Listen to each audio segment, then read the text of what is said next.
There are many shining examples of loyalty if you look around. Like, what comes to your mind? How about loyalty to our community?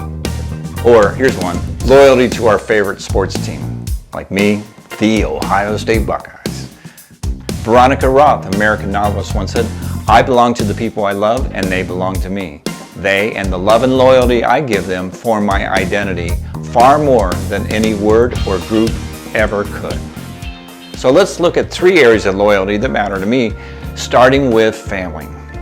It was my 65th birthday party and I was reflecting on life being in the twilight zone, and my dad's voice came into my mind saying, you know, at the end of your life, it's all about family.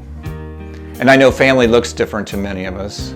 I mean, no parents are perfect, mine weren't, but they were loyal to each other, actually celebrated a 60th wedding anniversary before they passed, and they were able to communicate love and acceptance throughout my life that gave me a sense of security and love and loyalty back to them. And through the years and all the changes, we hit some bumps in the road, but here we are, still together. We got a ways to go. My marriage has not been perfect either, and there's been some bumpy roads. Like, we were told we'd never have kids. I went through a terrible midlife crisis, but my wife stood by her man. She's always been my anchor. And today as grandparents, we find that, you know, we just want to be intentional about influencing the next generation. That's why I'm making some of these videos.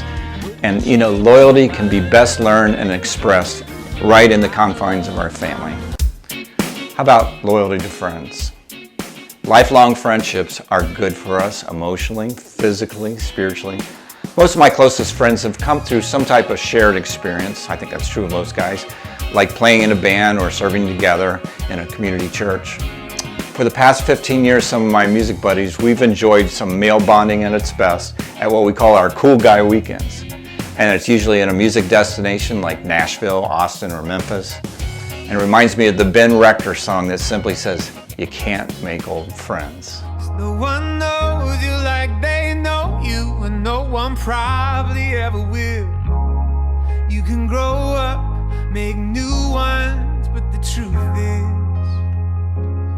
that we grow up, then wish we could go back then. There's nothing like old friends. Loyalty to family, loyalty to our friends. How about loyalty to a calling? Let's consider this. No one's great at everything, but everybody's good at something. You know, we have natural God-given gifts that can really make us shine. An example of this is my wife's dedication to teaching elementary students over the past 20 years.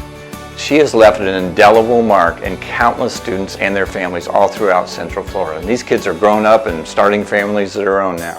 So in closing, when I tell my 5 grandkids that the L in LAMP doesn't stand for loser, but it stands for loyalty, because loyalty is what matters most to me.